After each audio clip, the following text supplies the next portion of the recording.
Welcome to journey with Vijay. நான் உங்கள் ஜெகநாதன். இதான் வெனிஸ்ங்க.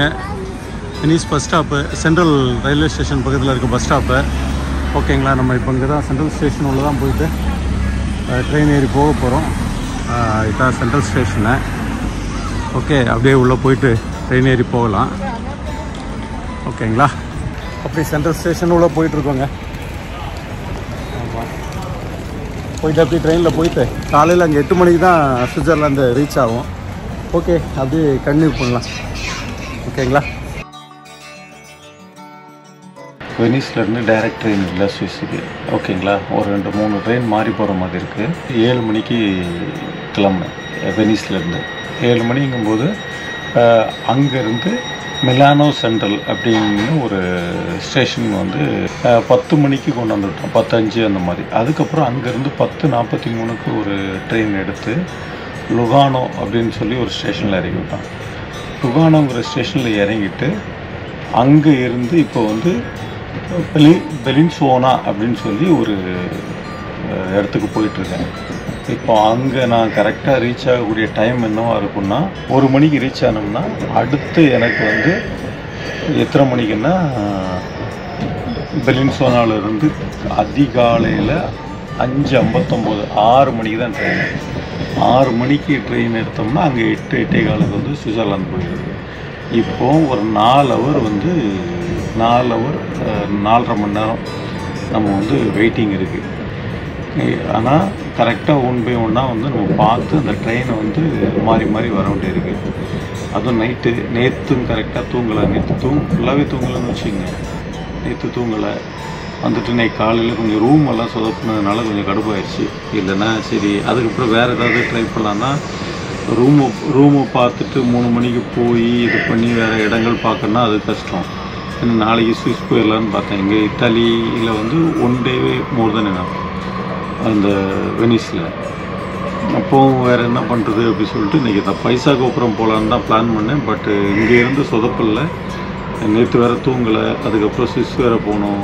இன்னும் கன்ஃபியூஸ் ஆகிட்டு இன்னும் டைட் ஆகிக்க வேணாம் அப்படின்னு சொல்லிட்டு சரி நம்ம பிளான் வந்து இப்போது சுவிட்சர்லாந்து போயிடலாம் அப்படின்னு சொல்லிட்டு தான் டிக்கெட் எடுத்தேன். ஆல்ரெடி நாளைக்கு காலையிலையும் டிக்கெட் இருக்குது எனக்கு, அதுவும் எடுத்திருக்கேன்.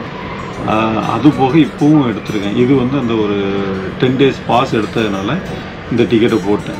இப்போ நான் 10 நாளைக்கு எங்கேனாலும் நான் போகலாம், டிக்கெட் போட்டுக்கலாம். ஏதாவது சீட்டு செலக்ட் பண்ணோன்னா அதுக்கு மட்டும் நம்ம பே பண்ணோம். இன்றைக்கி வந்து ஒரு ட்ரெயினில் வந்து ஃபஸ்ட்டு ட்ரெயினில் சீட்டு செலக்ட் பண்ணோம்.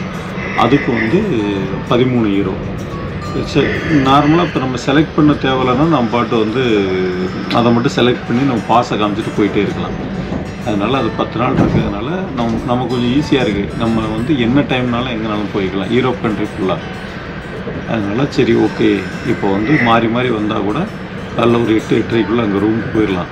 அவன் 3 மணிக்கு தான் சொல்லாவில் போய் பேசி பார்ப்போம். எல்லாம் லக்கேஜ் எல்லாம் வச்சுட்டு கொஞ்சம் ஏதாவது ரெஸ்ட் எடுக்கிறதுக்கு வழியை பார்த்துட்டு அப்படியே நம்ம வந்து நம்மளோட அப்படி ஜேர்னியை ஸ்டார்ட் பண்ண வேண்டியதுதான். ஓகேங்களா, சில நேரங்கள் வந்து ட்ராவல் வந்து நம்ம எதிர்பார்க்காத சோதனைகளை கொடுப்போம். அதெல்லாம் கண்டுக்கவே கூடாது. அதை தாண்டி நம்ம ட்ராவல் பண்ணிக்கிட்டே தான் இருக்கணும். ஓகேங்களா, அதுதான் கற்றுக் கொடுக்குது இந்த ட்ராவல் வந்து. ஏன்னா ட்ராவல்னு வரும்போது நிறைய டிஃபிகல்ட்டி வருது. நான் வந்து என்ன பிளான் பண்ணேன்னா, டெய்லி அன்னன்னைக்கு எடுக்கிற வீடியோ வந்து எடிட் பண்ணி அப்லோட் பண்ண நினச்சேன். அதுக்கு வாய்ப்பே இல்லை. ஓகேங்களா, அது வந்து ஃபுல்லாக ட்ரான்ஸ்ஃபர் ஆகிறதுக்கு 2 to 3 hours ஆகுது. ஃபுல்லாக ஆல்மோஸ்ட் 200-300 GB வருது. கொஞ்சம் எல்லா இடமும் கவர் பண்ணும்போது ஜாஸ்தியாக வருது. இல்லைன்னா ஏதோ 10 GB 20 GBனா கூட இது பண்ணலாம். அதனால் வந்து ஹார்ட் டிஸ்க் ஃபுல்லாக இது பண்ணிவிட்டு லோட் பண்ணிகிட்டே இருக்கிறேன். அதுக்கப்புறம் இனிமேல் தான் வந்து ஏதாவது டைம் கிடச்சா பண்ணணும். இல்லைனா வந்து அப்படின்னு ஒரு 4-5 நாள் முடிச்சுட்டு ஊருக்கு போயிட்டு 1 by 1 எல்லா வீடியோவும் கண்டினியூவாக அப்படி அப்லோட் பண்ணலாம். ஓகேங்களா, உங்களுக்கு ஒவ்வொரு வீடியோவாக வரும். ஒவ்வொரு வீடியோவும் நான் எக்ஸ்பிளைன் பண்ணி எல்லாம் தெளிவாக ஒரு யூரோப் ட்ரிப் நம்ம எப்படி பண்ணலாம், எந்த மாதிரி போயிட்டு வரலாம், எதெல்லாம் ஈஸி, அதாவது வந்து நிறைய வந்து நம்மளால் சேவ் பண்ண முடியும், அதை எப்படி பண்ணலாம், எல்லா விஷயமும் நம்ம பார்க்கலாம். ஓகேங்களா, சரி இப்போ அப்படியே வந்து இந்த ஜேர்னியை கண்டினியூ பண்ணுவோம். அப்படி சுவிட்சர்லாந்து போகலாம், போயிட்டு அங்கே கண்டினியூ பண்ணணும். இப்போ அப்படியே ட்ரெயின் பார்க்கலாம். அதான் ஒரு காஃபி சாப்பிட்லான்னு சொல்லி இங்கே ஒரு காஃபி எடுத்தாங்க. கிட்டத்தட்ட 2.5 ஹீரோ. 2.5 ஹீரோன்னா ஒரு 220 ரூபாங்க ஒரு காஃபி. ஓகே, பார்த்தீங்கன்னா சுகர் இல்லைங்க. சுகர் ஆட் பண்ணுறதுக்கு இது பண்ணிங்கன்னா அது கூட நம்ம ஆட் பண்ணோம், சுகர் வரல. கசகுது, ஆனால் சூடாக இருக்குது. ஏன்னா குளிர், நல்லா குளிருது. ஆகையால் சரி ஓகே, எப்படியா காலையிலக்குள்ளே அந்த ஸ்விஸ் போயிடலான்னு சொல்லிட்டு தான் சரி இந்த ட்ரெயின் மாறி மாறி போனாலும் பரவாயில்லன்னு எடுத்தேன். இங்கே பாருங்கள், இல்லை அப்படியே வாங்க மேலே போகலாம். நைட்டு இந்த ஸ்டேஷனில் வந்து இந்த கண்ணாடி ரூம் மட்டும்தான் ஓப்பனில் இருக்குங்க. சரி இப்போ வந்து பார்த்தேன், ஃபஸ்ட்டு இறங்கினோடனே பார்க்கும்போது ஃப்ரீயாக இருந்துச்சு. சரி எல்லா இடமும் சுற்றிட்டு வந்து இங்கே ரெஸ்ட் எடுக்கலான்னு பார்த்தா அதுக்கப்புறம் ஃபுல்லாகிருச்சு. நிறைய மக்கள், அந்த ரூம் ஃபுல்லானதுனால நம்ம அங்கே படுக்க முடியல. அதனால தான் இங்கே வந்து இந்த பெஞ்சில் படுக்கக்கூடிய சூழல், இங்கே தான் படுத்துருக்குறோம். ஏன்னா இது சுவிட்சர்லாந்து கொஞ்சம் ஹில்ஸ் ஏரியா. இது நான் இந்த மாதிரி எதிர்பார்க்கல. ஸ்டேஷன் வந்து இப்படி இருக்கும். இங்கே பாருங்கள், யாருமே இல்லை. ஒரு 5-6 பேர் அங்கங்கே தூங்குறாங்க. நான் என்னென்னா வந்து சரி ஒரு இடத்துல இருந்து இன்னொரு இடம் ட்ரான்ஸ்ஃபர் ஆகுறதுக்கு அந்த ஸ்டேஷனில் எப்படியும் ஸ்டே பண்ணுறதுக்கு தான் இடம் இருக்கும், இல்லைன்னா ரூம் மாதிரியே அது இருக்கும் அப்படின்னு நினச்சேன். இங்கே பார்த்தா வச்சு செஞ்சிட்டாங்க. இது வந்து ரொம்ப பெரிய ஸ்டேஷனும் இல்லை. அதனால் சரி இப்போது வேறு வழி இல்லை, இங்கே வந்தாச்சு. பிளான் பண்ணது ஒன்று, சரி நடக்கிறது ஒன்றா இருக்குது. சரி பரவாயில்ல, எப்படியும் காலைல அங்கே போய் ரீச் ஆகிடலாம். கொஞ்சம் சேஃப்டியும் முக்கியம் இல்லையா? அதனால் ரொம்ப தூங்கிட்டோன்னு வச்சிங்களேன், சப்போஸு பர்சஸ்லாம் காணாமல் போச்சுன்னா அது வேறு கஷ்டம். ஏன்னா இன்றைக்கி நம்ம ஊரில் சென்னையிலேருந்து வந்திருந்தவங்க வந்து பர்ஸெல்லாம் அடிச்சுட்டு போயிட்டானுங்க. அதனால் அதையும் கொஞ்சம் சேஃப்டியாக தான் பார்த்துக்க வேண்டியிருக்கு. அதான் சரி அப்படியே வந்து ஒரு ஓரமாக ஒதுங்கி அப்படியே உட்காந்துட்டேன். ஒரு 4 hours தூங்கவும் செய்யணும், தூங்காமலும் இருக்கணும், சேஃப்டியாகவும் இருக்கணும், எல்லாம் பார்த்துக்கணும். சரி ஓகே, இந்த ஒரு எக்ஸ்பீரியன்ஸை காமிக்கிறதுக்காக அந்த வீடியோ போய் எடுக்கிறேன். சரி ஓகே, நீங்களும் பாருங்கள் அப்படி சொல்லிட்டு. இப்போ வந்து மணி பார்த்தீங்கன்னா அதான் சொல்கிறேன்ல, 2 மணி ஆகுது. இங்கே பாருங்கள் ஸ்டேஷன் எப்படி இருக்குன்னு பாருங்கள். யாருமே இல்லை ஸ்டேஷனில், தெரியுதுங்களா? எல்லாம் ட்ரெயின் எல்லாம் போயிடுச்சு. இப்போ வந்து அடுத்து காலையில் ஆக தான் ட்ரெயின் வரும். நம்ம சரி ஓகே எப்படியாவது மேனேஜ் பண்ணுவோம். ஏன்னா ஓகே இது ஒரு எக்ஸ்பீரியன்ஸ் தான் வச்சுக்கோங்க, ஒரு டிஃப்ரெண்ட் எக்ஸ்பீரியன்ஸ் தான். ஏன்னா வந்து ஜேர்னியில் வந்து நம்ம தனியாக சோலோவாக எல்லா ஏரியாவும் அப்படி சுற்றி பார்க்கணுங்கும்போது எல்லா டிஃப்ரெண்ட் எக்ஸ்பீரியன்ஸ் இருக்க தான் செய்யும். இது ஒரு வகையான எக்ஸ்பீரியன்ஸ். ஏன்னா இந்த மாதிரி எக்ஸ்பீரியன்ஸ் என்னென்னா ஒரு நாள் பார்த்ததில்ல. பட் ஓகே, இப்படி வந்தால் கூட சமாளிக்கணும்ல, அதுதானே விஷயமே. ஓகே சமாளிக்கிறோம், விடுங்க. நம்ம சமாளிக்காமல் யார் சமாளிக்க, பார்த்துடலாம் விடுங்க. மணி 3ங்க. இப்போ ஏதோ ஒரு ட்ரெயின் வந்துச்சு, அப்படியே முடிச்சிட்டேன். இங்கே பாருங்கள் எப்படி படுத்துருக்கேன்.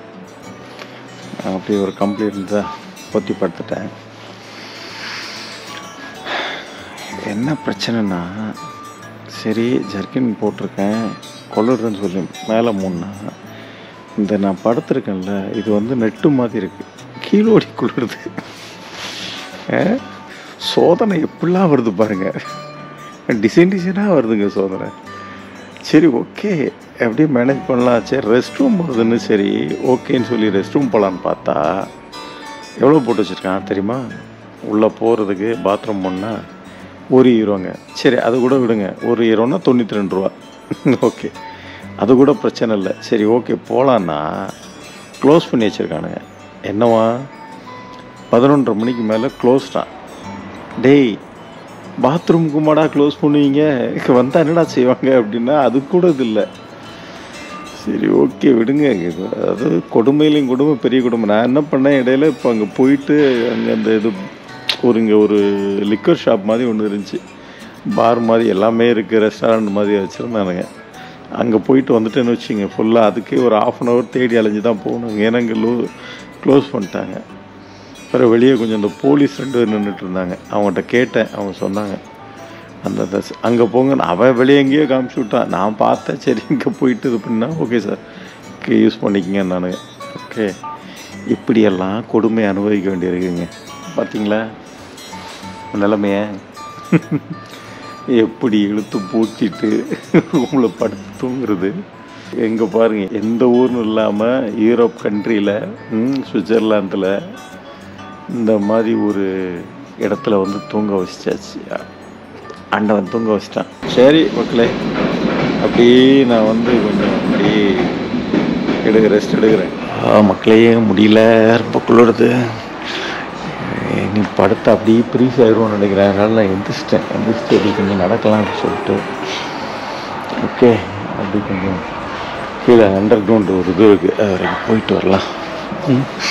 வாங்க. இல்லை எங்கே போனாலும் குளிருது. சரி அப்போ பேசாமல் லிஃப்ட் இருந்தது, லிஃப்ட்டுக்குள்ளே வந்தால் லிஃப்ட்டுக்குள்ளே கொஞ்சம் பரவாயில்ல, கொஞ்சம் கதகதப்பாக இருக்குது. கதகதப்பு இல்லை, ஓகே. அப்படி இந்த லிஃப்ட்டுக்குள்ளே இருந்தாச்சுங்க. முடிச்சுட்டு ஓகே எல்லாம் இது பண்ணி இப்போ ட்ரெயின் நமக்கு வருது. வாங்க அப்படி ட்ரெயினில் போய் கண்டினியூ பண்ணலாம். Good morning friends. நம்ம இப்போ வந்து லூசனை நோக்கி போயிட்டுருக்கோம். நம்ம தமிழ் மக்கள் வந்து உலகம் முழுவதும் இருக்காங்க. ஓகேங்களா, அவங்கள சந்தித்து இப்போ அவங்க கூட தான் பேசிட்டு போயிட்டுருக்கேன். ரொம்ப சந்தோஷமாக இருக்குது.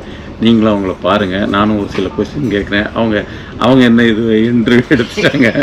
இப்போ நான் அவங்கள இன்டர்வியூ எடுக்க போகிறேன். நீங்கள் இப்போ பாருங்கள். அம்மா வணக்கம்.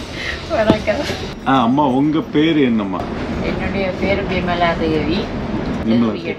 சோட்டை கூப்பிடுறது விமலா தேவி, சொல்றது செல்வி. ஓ. எனது கணவர் பேர் தம்பிநாதன். தம்பிநாதன். ஓ. எங்களோட தாய்நாட்டில் நாங்கள் அச்சுவேலி. ஆமாம். எத்தனை வருஷமாம்மா இங்கே இருக்கிறீங்க? இங்கே 91ஆம் ஆண்டு இங்கே வந்தாங்க. ஓ, 91ல் இங்கே வந்தீங்க. ஓகே. பசங்க எத்தனை இப்போ? 5 பசங்கள், 3 பெண், 2 ஆண், 5 பேரும் கல்யாணம் செய்து சூப்பர் பேர பிள்ளைகளோட ஓகே சந்தோஷமாக இருக்கிறோம். ஓகே. எல்லாரும் இங்கே படித்து ஓகே டிப்ளமா எடுத்து வேலை செய்யணும். பரவாயில்ல பரவாயில்ல. ஓகே. எப்படிம்மா இங்கே எப்படி உங்களுக்கு ஓகேவாயிருச்சா? நல்லா இருக்கா? ஊர் எப்படி இருக்கு? இப்போ நாட்டில் நாங்கள் பிரச்சனைக்குள்ள இருந்து கஷ்டப்பட்டு அதால் இந்தியாவில் வந்து இந்தியாவில் சந்தோஷமாகவும் இருக்கிறோம். ஆனால் எங்களோட தாய் நாட்டை போல வராங்க. கண்டிப்பாக கண்டிப்பாக. அது அந்த தொப்புள் கொடி உறவு சொல்லுவாங்கள்ல, அது போல் எந்த இதுவும் வராது. கண்டிப்பாக கண்டிப்பாக. வருஷத்தில் ஒரு மாதம் போய் அங்கே நின்றாலே அது பெரிய சந்தோஷமாக இருக்கும். இது எப்படி இருந்தாலும் அந்நிய நாட்டில் இருக்கிற மாதிரியே ஒரு ஃபீல் இருக்குன்னு சொல்கிறீங்க. ஓகே. இது சுதந்திரம். வயசு போன எங்களுக்கு அங்கே வெளியில் திரிவோம், வீட்டுக்குள்ள. வேலைக்கு போகாத நாங்கள் பென்ஷன் எடுத்து போட்டு வீட்டில் இருக்கிறத வீட்டுக்குள்ளே இருந்தால் பொழுது போக கொஞ்சம் அப்படி இப்படியா இருக்கும். அதால் அந்த நேரம் உங்களுக்கு அந்த தாய்நாட்டை தான் நினைக்க வேண்டியிருக்கு. இப்போ நம்ம தாய்நாடு தான். கட்டாயம். ஓகே. ஆனால் இவ்வளோ வருஷங்கள் இருந்து பசங்க எல்லாருமே நீங்கள் சொன்னீங்க தமிழ் பேசுகிறாங்கன்னு சொல்லி, தமிழை வந்து வளர்க்குறதுக்கு வந்து மிக முக்கிய ஒரு பங்கு நம்ம இலங்கை தமிழர்கள். அதுவும் சுவிஸ் நாட்டில் தமிழ் வகுப்பு எல்லா இடத்துலையும் பிள்ளைகள் படிக்க நடத்தினான். ஓ.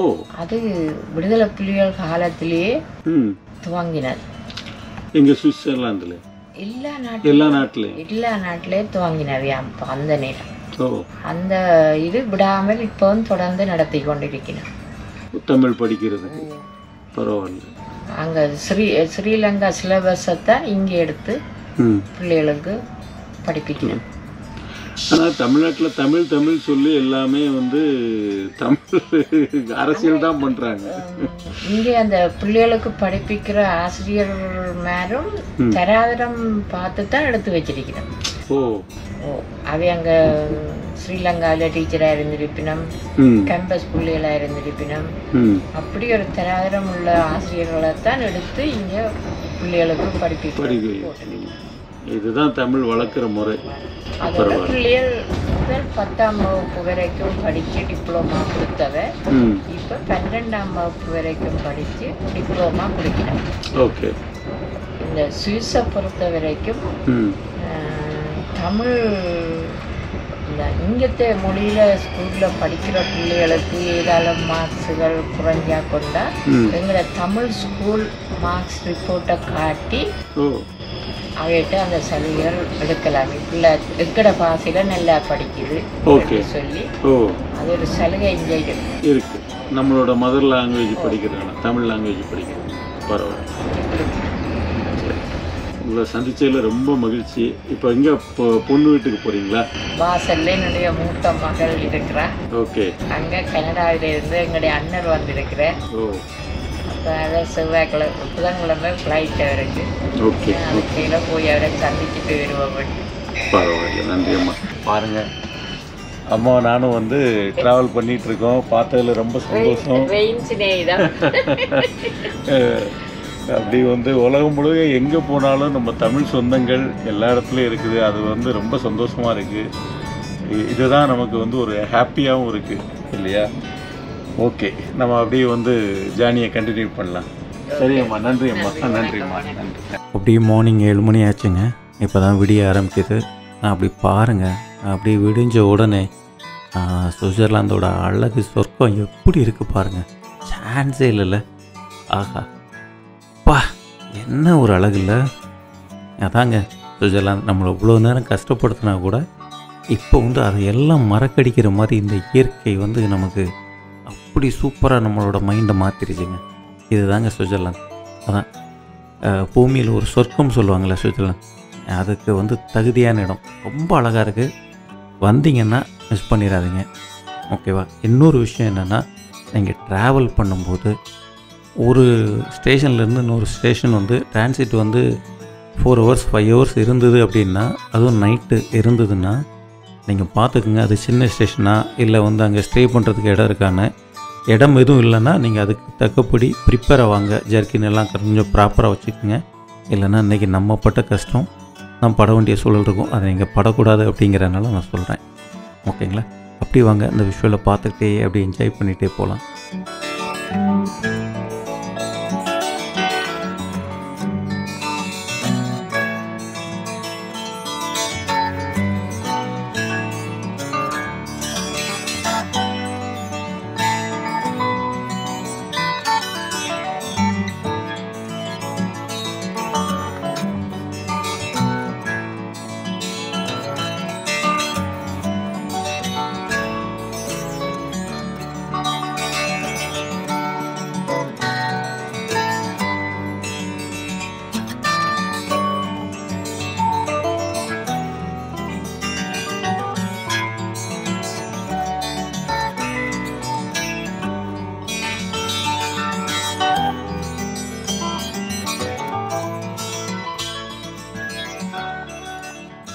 நம்ம வந்தாச்சுங்க. இதுதான் சுவிட்சர்லாந்தோட லூசன் வந்துட்டோம். இங்கே இருந்தால் ஃபுல்லாக சுவிட்சர்லாந்து நம்ம எக்ஸ்ப்ளோர் பண்ண போகிறோம். ஆனால் எக்ஸ்ப்ளோர் பண்ண எல்லா வீடியோவும் நம்ம போட்டாச்சு. என்னென்னா சுவிட்சர்லாந்து நம்ம முன்னாடியே போட்டதுனால இப்போ இந்த வீடியோ முடித்ததுக்கப்புறம் உங்களுக்கு வந்து பாரிஸ் வீடியோ வரும். பாரிஸ் வீடியோ ஃபுல்லாக பார்த்து என்ஜாய் பண்ணுங்கள், ஓகேங்களா? A to Z அதை பாரிஸை அவ்வளோ அழகாக நம்ம வந்து எக்ஸ்ப்ளோர் பண்ணியிருக்கோம். கண்டிப்பாக உங்களோட சப்போர்ட் தேவை. இந்த வீடியோவை உங்கள் ஃப்ரெண்ட்ஸுகளுக்கும் ஷேர் பண்ணுங்கள். அப்படி சப்ஸ்கிரைப் பண்ணுங்கள், லைக் பண்ணுங்கள். இந்த ஜெகநாதனோட ஜேர்னியை நீங்களும் சேர்த்து ஜாலியாக என்ஜாய் பண்ணுங்கள். Journey with Vijay. நான் உங்கள் ஜெகநாதன். Take care. பபாய்.